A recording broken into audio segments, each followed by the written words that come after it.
Long before Agatha Harkness became Marvel's sly and cunning sorceress, she had already lived countless lifetimes steeped in magic. The earliest confirmed point in her life was in old Salem during one of the most paranoid and dangerous periods in American colonial history. While most of the accused witches faced fear, persecution, and the noose, Agatha was no mere victim of superstition. She was its master. By then, she was already a centuries-old practitioner. Her craft was sharpened through survival in far older, harsher times. In Salem, she led a powerful and secretive coven, a circle that practiced genuine magic under the veil of religious fervor and small-town routine. Her role wasn't simply that of a teacher or a high priestess. She was a strategist, using the chaos of the witch trials as a cover to eliminate rivals, protect her own, and ensure that her influence in the settlement remained unchallenged. What set Agatha apart was her refusal to be concerned. She didn't flee from the trials or hide in the wilderness. She operated in plain sight, the kind of neighbor whose eyes lingered a little too long, whose smile never reached her eyes, and who always seemed to know just a bit too much about your business. To the uninitiated, she was simply a sharp-minded woman with an uncanny sense for events before they happened.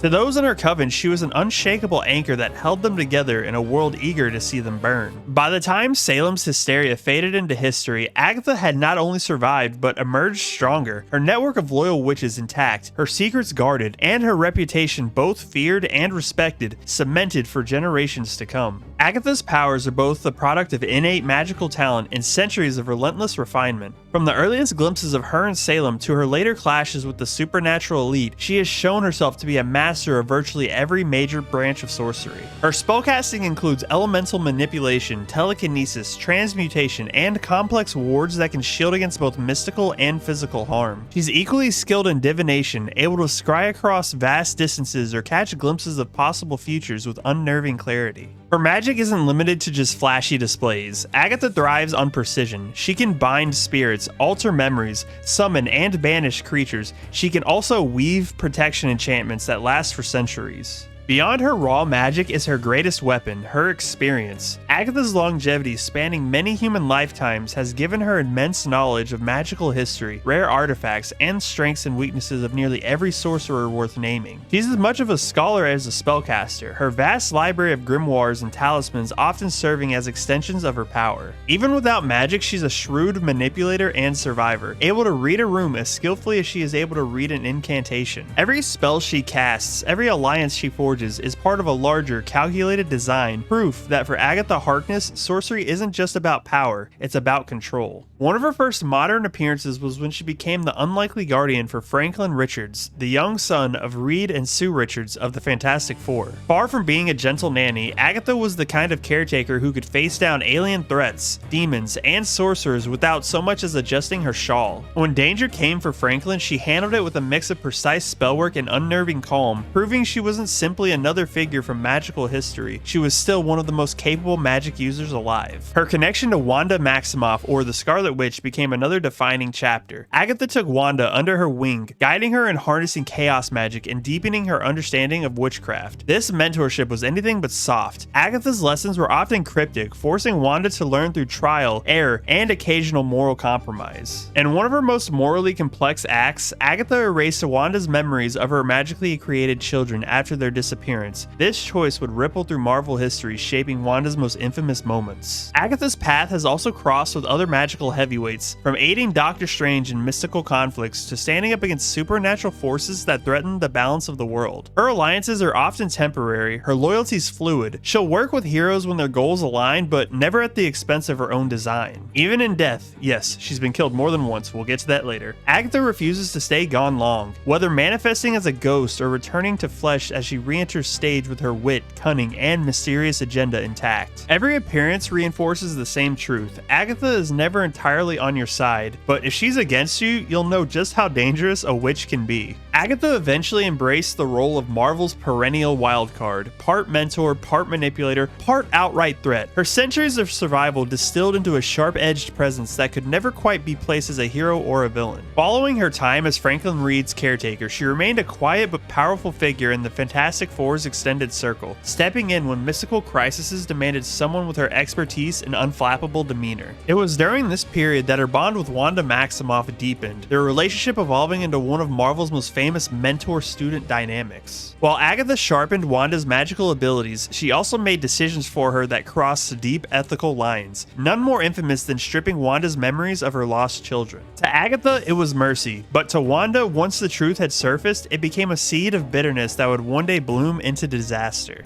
Death was never the end for Agatha. She was killed during one of Wanda's emotional spirals, but even as a spirit, she continued to guide her pupil. In ghostly form, she advised Wanda through personal and magical dilemmas, proving that her influence didn't require a living body. Later, she did eventually return to life with the same matter-of-fact attitude she had always had, as if the grave were just a brief inconvenience. In her later years, she was entangled in larger magical conflicts, from battles over powerful grimoires to clashes with entities that threatened to destroy the world. Agatha's knack for aligning with whoever gave her the best chance of winning, whether it was Doctor Strange, the Avengers, or more shadowy players, kept her relevant in every mystical power struggle. However, her true allegiance never shifted from the same quiet, self-serving code she'd lived by since Salem. Protect herself, protect the balance of magic when it suits her, and never allow anyone, friend, foe, or even family, to hold power over her. Even in the modern Marvel universe where gods and cosmic forces walk among mortals, Agatha remains one of the few who can look them in the eye, smile, and already know how the game will end. Agatha endures as one of Marvel's most compelling examples of power unbound by traditional morality. She isn't the hero who fights for justice at any cost, nor the villain driven by hunger for domination. She's a survivor, a tactician, and a pragmatist who has lived through long enough to see every ideal tested and broken. Her importance lies not in her mastery of magic, but in how she uses it, deliberately, surgically, and with an understanding that every magical spell carries consequence, whether cast in defense, ambition, or love. Agatha bridges Marvel's mystical past and its modern age, acting as both a keeper of ancient secrets and a catalyst for pivotal events. She is proof that experience can be as potent as a weapon as raw power, and that survival often demands adaptability over brute force. Her relationships, especially with Franklin Richards and Wanda Maximoff, demonstrate the double-edged nature of mentorship, where guidance can nurture greatness or plant the seeds of ruin. The lesson she embodies is a subtle one. Power is never simple, and neither are the choices of those who wield it. Agatha often shows that doing what is necessary often conflicts with doing what is right, and that is sometimes the hardest truth to accept. In her world, the wisest players are the ones who understand the rules, know when to break them, and never forget when the game truly ends.